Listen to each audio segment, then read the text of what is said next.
That Chicken Little game, though, wow. Wow! That Chicken Little game. Wow! I mean, you know, it had its moments. But then, you know, I was able to do good in the Madagascar game when I was 9. I was not able to do good in the Chicken Little game when I was 9, I think, when that was released. It was when I was 9, wasn't it? That would have actually been when I was like 10, I think. When the fuck was 2005? I think that's when it was released. I doubt it, though. 2005, 2006, 2007 at the latest. Was it before or after Fast and the Furious Tokyo Drift? That's the real question here. I saw both of those at the same theater, so... What about Night at the Museum? I remember when we lived in Spearfish, and Night at the Museum was at, like, the movie theater, like, it was an actual, like, cinema. It had a bunch of shows playing at once every night. Like, Night at the Museum was playing in that theater for at least 4 months. I'm not even kidding. It was at least 4... Driving a straight line. It was at least 4 months. There's no doubt about it. And this is not the same Fallen Emperor track that I was at just 5 minutes ago, so I don't feel too bad about subjecting you to it. Bobby, could you not? No, don't do that. Fuck off. Oh, you cockmongler. Oh my goodness, driving a straight line. Nicolars, godjammit, is out of the race. Good thing they suck at driving and hit that. Otherwise, I would not be in the lead right now.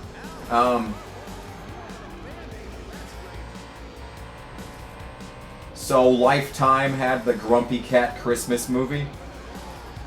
Why the fuck was that half decent? I mean, why the fuck was that half decent? I mean, the jokes were cliche. The writing was average at best. Why did I watch the whole thing? Is my question. Why was it decent enough to watch the whole thing? I mean, we all knew how it was gonna end. I mean, except for the fact that it was on Lifetime. I mean, there could have been a fucking nuclear bomb that exploded at the end of the movie, and since it was on Lifetime, I wouldn't have been surprised. But, you know, why did I watch that whole thing? What else was I expecting to happen?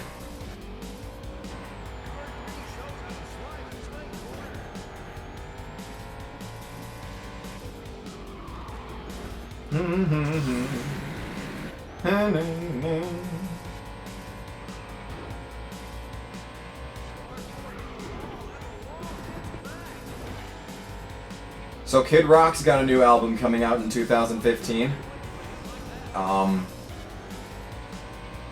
that I'm exactly confident in or anything. Not that I'm exactly that confident in it or anything. But please, don't be terrible. I mean, the cover art kind of looks like something that Kid Rock would have put out in like 2000. But beyond that, you're like, look at the titles of the songs, and you're thinking, oh, please, Kid Rock, stop sucking. Please. I loved you in 2006. Why? Why would you do this? Why would you release Born Free?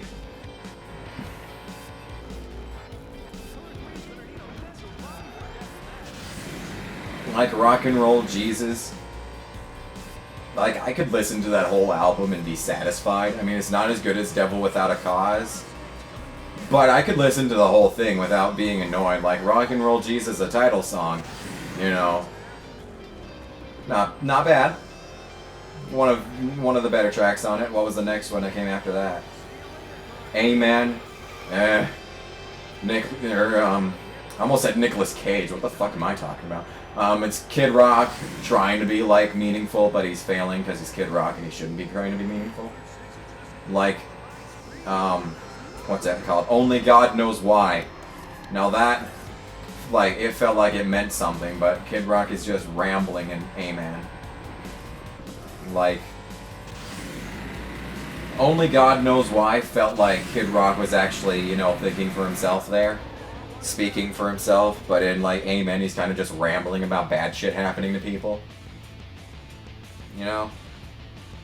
That's why I really, really enjoyed Devil Without a Cause, because it felt more legitimate than his most recent albums.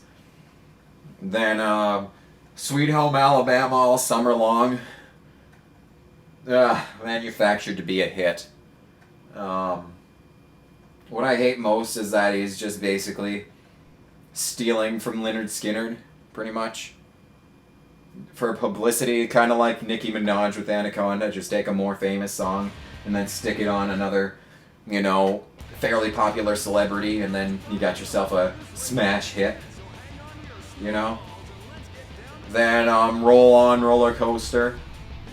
It's 6 minutes long, you know. It feels like he was trying to put as much effort into it as possible, but it felt... Roll On kind of felt forced at times. It was better than Amen, but it still felt forced at times. Now, the rest of the album is a blur, but it's got, like, my favorite parts of the album on it, like Sugar and So Hot. Like, So Hot was my favorite song ever for, like, a good 2 years there. Like, that was my anthem. That was my anthem. Because I was singing that when I was 12. This is Toboggan Run, so I don't feel too bad if they get too far out. I need to spook Crystal anyway. Get your ass out of here, ho! Get your ass out of here. Get your ass out. Get your ass out of here. But like Sugar, that was a good one. I like how it was a rap. Kind of. It felt like something that could have gone on Devil Without a Cause. It was really heavily produced, but it was still better than Rebel Soul. Like, all of Rebel Soul. Sugar is better than all of Rebel Soul.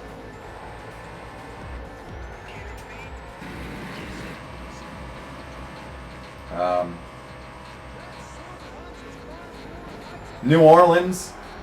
I don't know why that wasn't the New Orleans Saints theme song when they won the Super Bowl. I don't know why the fuck that wasn't the New Orleans Saints theme song. I don't know why the fuck. I don't know why the fuck.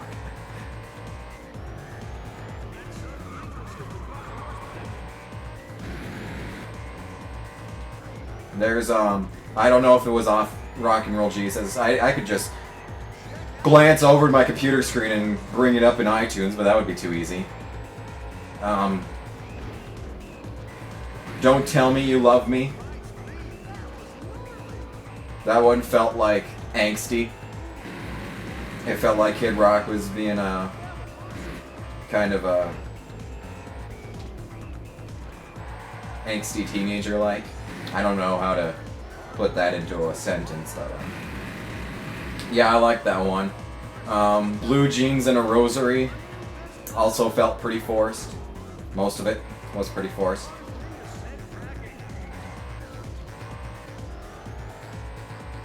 She wears a smile, heart on her sleeve. Oh yeah.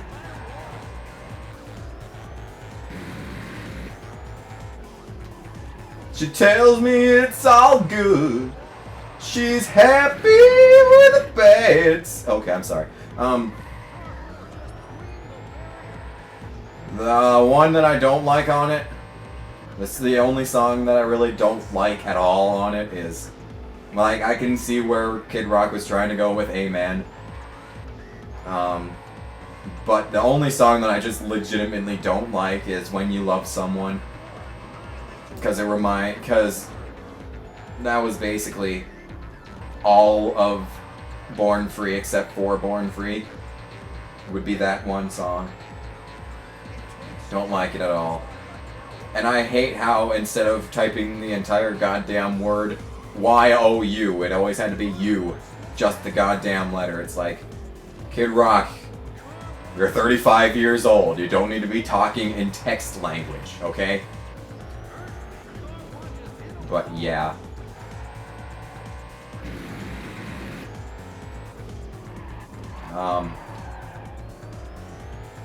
Low Life, Living the High Life. I don't know. I think I like Theory of a Dead Man's Low Life better, but it's not bad. It's not bad. Did I miss anything? I might be missing one, but I doubt it. That seems like a pretty hefty package. It's a good album. Good album. Solid 4 stars. I take points off for Amen, and oh my goodness!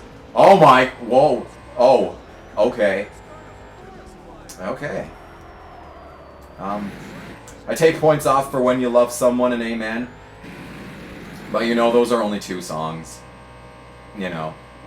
It's just 2 songs, and you know, the rest of them are really good, and like most of them, the rest of them are really good. Rock and Roll Jesus, So Hot, and Sugar, number 1, 2, and 3 for me. And So Hot would be number 1, actually. Followed in a close 4th place would have to be Don't Tell Me You Love Me, so yeah. I think I'm missing one anyway. I'll check it out. I'll let the game load and I'll look over there. But then you had Born Free. And you know, when I heard that Kid Rock was coming out with a new album, I was like, oh, yes! Oh, baby, yes! Because I think in between then, or before Rock and Roll Jesus, he did the Bad Company, Feel Like Making Love cover. And, I actually heard that before knowing that it was Kid Rock, and I was like, wow. Like, I couldn't tell it was Kid Rock by the voice, but, I had to be explicitly told that. But, I was like, oh. You know, this song sounds perfect for someone like Kid Rock. And then it was Kid Rock, and I was like, oh! Oh, okay, yeah, you see? It makes sense. And it's like, oh, yeah. Okay. iTunes Store. Spook him, spook that bitch. Okay.